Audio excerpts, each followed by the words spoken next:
I knew something was wrong the second my garage door started to rise. Because instead of the clear driveway I expected, all I saw was the back of Karen's SUV sitting directly in front of my gate. Not near it. Not slightly over the line. Completely blocking it.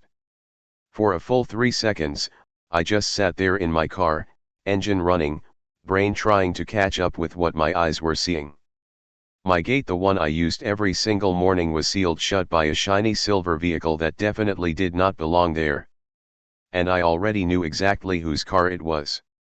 Karen.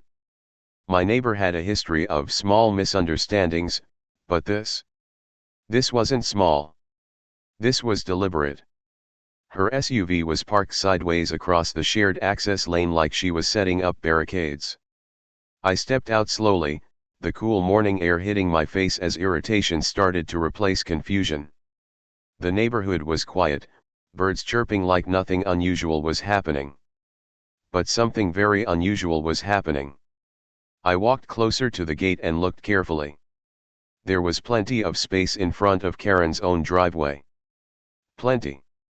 Which meant she hadn't parked here by accident. She chose this spot. Across the street, her front curtains shifted. Just a little. Oh, she was watching. Of course she was. I crossed my arms and stood there for a moment, giving her every opportunity to come outside and fix her little parking job. 30 seconds passed.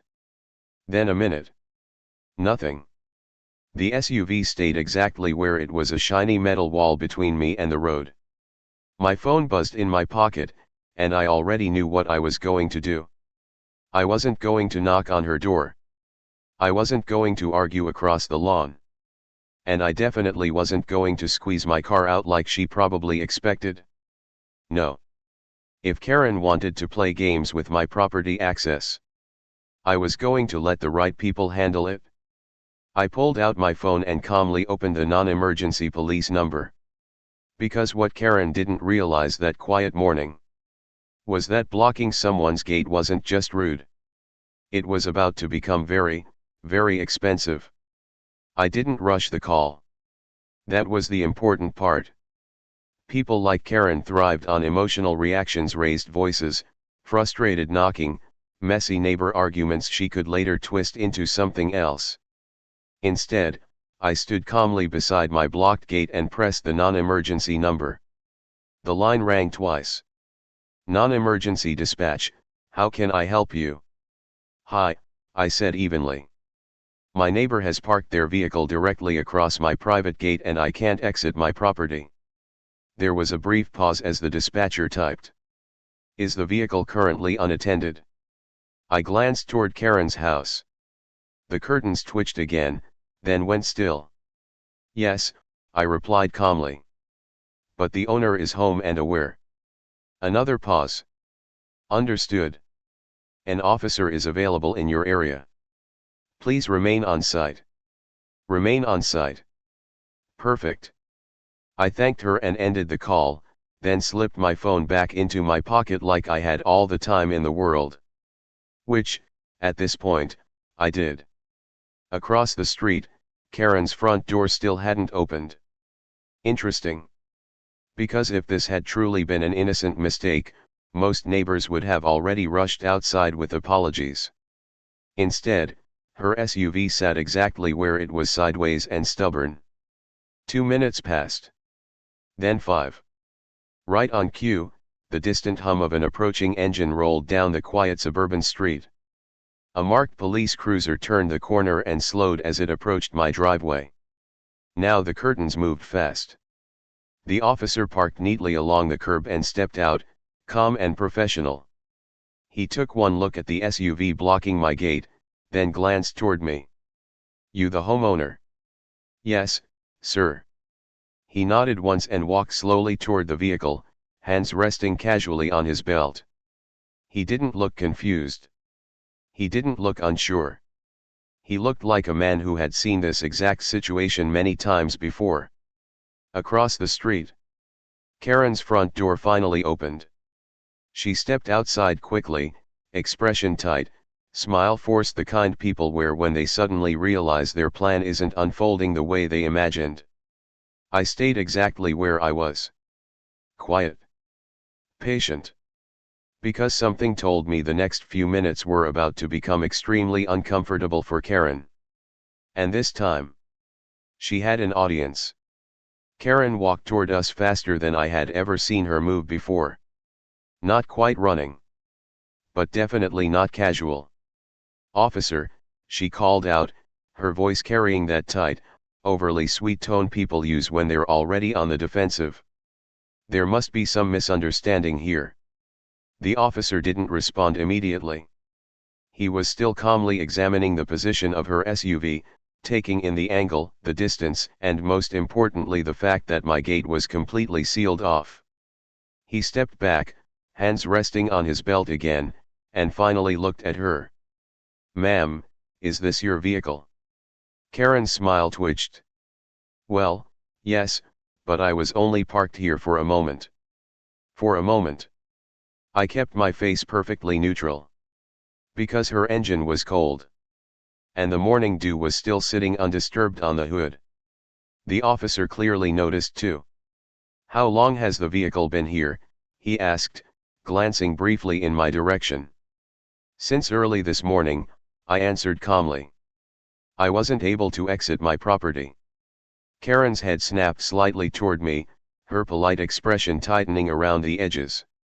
"Well, I didn't realize it was such a big deal," she said quickly. "It's just a gate." "Just a gate." The officer's expression didn't change, but his tone cooled by about 10 degrees. "Ma'am, blocking a residential access point can be considered obstruction." That was the moment the confidence started draining from her face. "Oh, I was going to move it," she said, fumbling slightly now. "I just hadn't gotten to it yet." The officer nodded slowly, like he'd heard that exact sentence 1,000 times before. "I'm going to need you to move the vehicle immediately." Karen hesitated. Just for half a second. But it was enough. Enough for the officer's posture to straighten slightly. Enough for the situation to shift. Enough for everyone standing there to realize this was no longer just neighbor drama. This was official. Karen finally forced a tight smile and turned toward her SUV, keys already in hand. But the smooth confidence she had earlier that morning was completely gone now. In its place was something sharper. Something nervous. Because what she still didn't know was that the officer wasn't quite finished with the situation yet. And the next thing he said was about to make her very carefully planned morning fall apart even faster. Karen reached her SUV and pulled the driver's door open a little too quickly. The forced smile was still glued to her face, but the edges were cracking now. "I'm moving it right now," she said, half over her shoulder, like that should instantly wrap everything up. The officer didn't move. Didn't nod. Didn't leave. Instead, he spoke in the same calm, measured tone that had already started making Karen visibly uncomfortable. "Ma'am, before you do that, I need to confirm something." Karen froze halfway into the driver's seat. Slowly, she straightened and turned back toward him. "Confirm, what?" The officer gestured lightly toward the position of the SUV. "Were you aware this gate is the homeowner's primary vehicle access?" For the first time, Karen didn't answer immediately. And that pause said everything. "Well, I mean," she started, then stopped. "I didn't think it was that serious." "Not that serious." I watched the officer's expression carefully. He didn't look angry, but he definitely wasn't amused either. "Ma'am," he said evenly, "blocking access to private property can create safety concerns. Emergency access, vehicle entry, and exit, these are not minor issues." Karen shifted her weight, keys jingling nervously in her hand now. "I was only going to be a few minutes," she insisted. The officer gave a small, slow nod. "I understand. However, the vehicle has been here long enough to prompt a formal complaint." "Formal complaint?" That landed. Karen's eyes flicked toward me for just a second, sharp, irritated, and suddenly much less confident than earlier that morning. Good. Because this wasn't about drama. It was about documentation. The officer pulled out a small notepad from his pocket. And that was the exact moment Karen's composure slipped. "Oh, come on," she said quickly, the sweetness gone now. "Is that really necessary? I'm literally moving it right now." The officer's pen clicked open. "Yes, ma'am. It is." Silence dropped over the driveway. Karen stood there for a long second, clearly recalculating the entire situation in real time. This was no longer the simple little inconvenience she had probably imagined when she parked across my gate. This had paperwork now. Witnesses. Official attention. And judging by the tightness in her shoulders, she was finally starting to understand that this morning wasn't going the way she planned. What she didn't know yet was that the next 60 seconds were about to make the situation even more uncomfortable for her. Karen slid into the driver's seat again, but this time the movement wasn't smooth. Her earlier confidence had completely evaporated, replaced by the tight, careful motions of someone who suddenly realized the situation was bigger than expected. The officer stood calmly beside the SUV, not rushing her, not raising his voice, just quietly writing in his notepad. That quiet scratching sound seemed to make Karen more nervous than anything else. The engine started. But the officer still didn't step back. Karen rolled the window down halfway, forcing another thin smile. "Officer, I really don't see why this has to be such a big deal. I'm fixing it." His response was calm and professional. "I appreciate that, ma'am. However, I still need to document the obstruction." Document. Another word she clearly didn't like. Her fingers tightened slightly on the steering wheel. "So, am I getting a ticket?" The officer paused just long enough to make the moment stretch. Then he said carefully, "Today, I'm issuing a written warning." The relief that flashed across her face was immediate, and very short-lived. Because the officer wasn't finished. "This warning will be logged. If a similar complaint occurs in the future, it may result in a citation." And there it was. Consequences. Real ones. Karen's smile didn't come back this time. Instead, she gave a short, tight nod and finally pulled the SUV forward. The moment her tires cleared my gate, the space in front of my driveway opened like a breath finally released. Freedom. I stepped calmly toward my car but didn't rush to leave. There was no need. The officer handed Karen the small slip of paper through her window. "Please be mindful of access points going forward."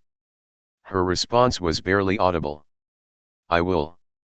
But the way her jaw was set told a different story. Frustrated. Embarrassed. Very aware that the quiet morning she thought she controlled had turned into something much more official. The officer gave me a brief nod, professional and polite, before returning to his cruiser. Within seconds, the patrol car pulled away down the street. And just like that, the audience was gone. Karen sat in her SUV for a moment longer than necessary, staring straight ahead. Then slowly, very slowly, she backed into her own driveway. For the first time since this started, my gate was completely clear. But something told me Karen wasn't done being upset about how this morning had ended. It was almost funny how quickly everything returned to normal. Birds chirping. A neighbor's sprinkler ticking softly across the lawn. The same peaceful suburban morning, just without Karen's SUV acting like a metal barricade in front of my gate. I opened my car door slowly but didn't get in right away. Because across the street, Karen was still sitting inside her vehicle. Not moving. Not smiling. Just staring straight ahead at her steering wheel like she was replaying the last 10 minutes over and over in her head. Good. Sometimes silence teaches lessons faster than arguments ever could. I finally slid into my car and pressed the garage remote. The gate lifted smoothly, unobstructed, exactly the way it was supposed to. For a brief second, I caught Karen's reflection in my side mirror.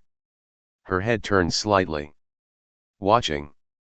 But this time, there was no smug confidence. No tight little victory smile.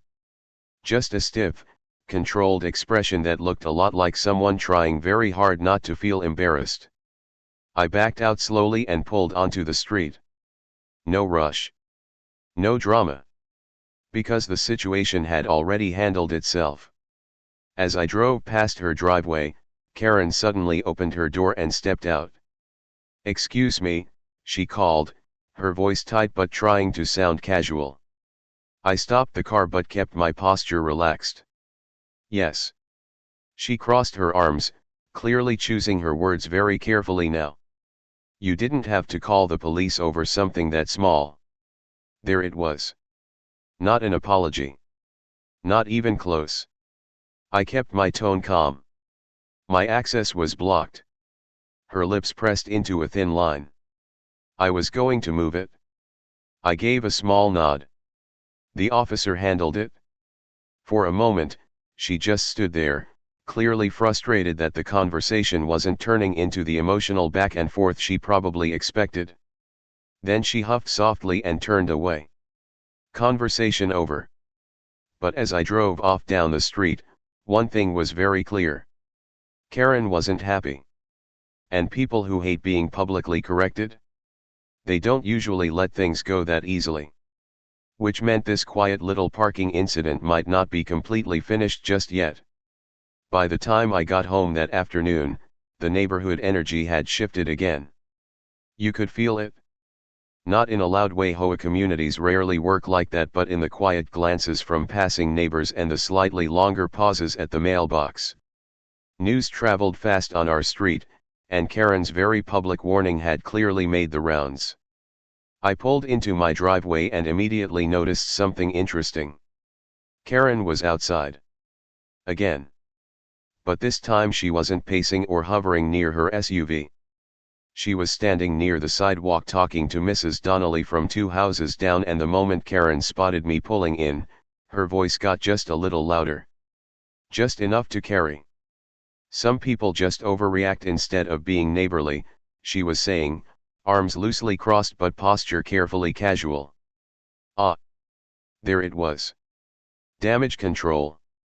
I stepped out of my car slowly, closing the door with a calm click. Karen glanced my way briefly, then looked back at Mrs. Donnelly with an exaggerated little shrug. I mean, it was only for a few minutes. Mrs. Donnelly didn't respond right away. Interesting. Because Mrs. Donnelly had lived on this street longer than almost anyone, and she had definitely seen the police cruiser that morning. I walked toward my gate without saying a word, punching in the code like this was just another normal day. Behind me, Karen kept talking. "A little too much. Some people just like to make things official," she added, with a tight little laugh. I paused for half a second, not turning around just enough for the moment to stretch. Then I calmly opened my gate and drove inside. No argument. No correction. Just quiet. Because here's something Karen still hadn't figured out. When the facts are already documented, you don't need to win the conversation. The silence does it for you. About an hour later, my phone buzzed with a neighborhood HOA app notification. Normally I ignored those, they were usually about lawn reminders or pool hours. But this one made my eyebrows lift slightly. New community post parking and access reminder. Oh. Now that was interesting. Because judging by the timing, someone had clearly decided to make this morning's little incident a lot more official than Karen was probably comfortable with. I opened the HOA app slowly, already guessing what I was about to read. Right at the top of the community feed sat a fresh post from the HOA board. No drama. No names. Just the kind of carefully worded reminder they used when something had clearly happened on the street. Reminder to all residents: blocking driveways, gates, or access points may result in warnings or citations. Please be mindful when parking. Short. polite. Crystal clear. I leaned back slightly in my chair, exhaling through my nose. HOA boards didn't send reminders like that unless an incident had crossed their desk officially. Which meant the officer's documentation had already done its quiet work. Across the street, Karen's front door opened. Perfect timing. She stepped outside with her phone in hand, eyes already scanning the screen. I didn't need to be close to know exactly what she was reading. The moment her shoulders stiffened told me everything. She'd seen the post. And she knew everyone else had too. Karen looked up slowly, her gaze sweeping the street like she was suddenly very aware of invisible eyes watching from behind curtains and half-open blinds. HOA neighborhoods had a way of doing that. No one said anything directly, but everyone noticed. She spotted me standing near my driveway. For a brief second, our eyes met. There was no anger in her expression this time. Just tight embarrassment. Good. Because the situation had officially moved beyond a simple neighbor disagreement. Now it lived in HOA records, community reminders, and police documentation, the quiet paper trail that never really goes away. Karen turned quickly and walked back toward her house, a little faster than usual. No wave. No comments. No forced smile. Just retreat. I went back to what I'd been doing like none of it mattered, because honestly, at this point, it didn't.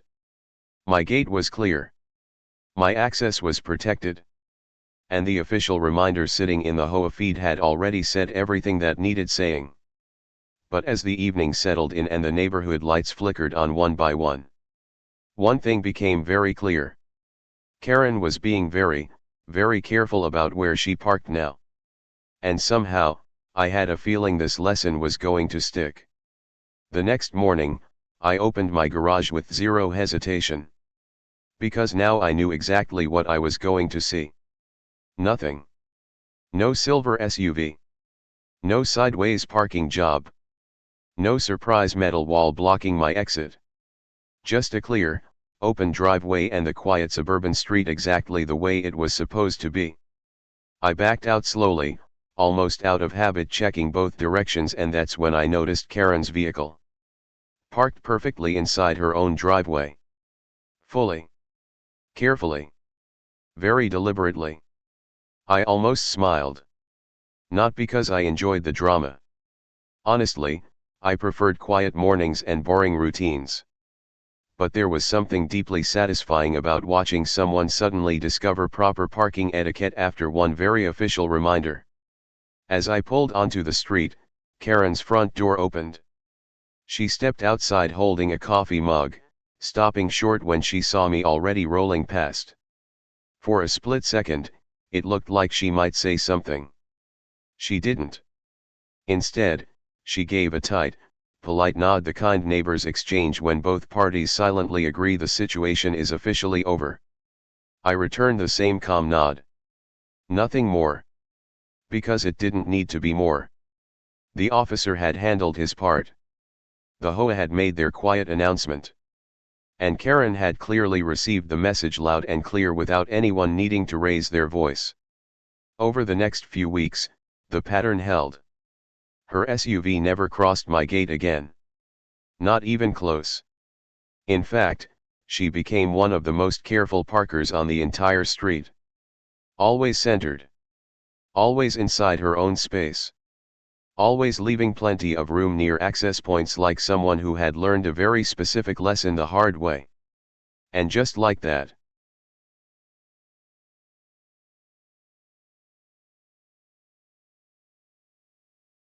The neighbor started back into its normal rhythm. No more blocked morning, no more tense standoffs, just quits, sidewalks, open driver, and one very clear gate. This stayed exactly why it should have been from the start. Sometimes the best victories aren't adored.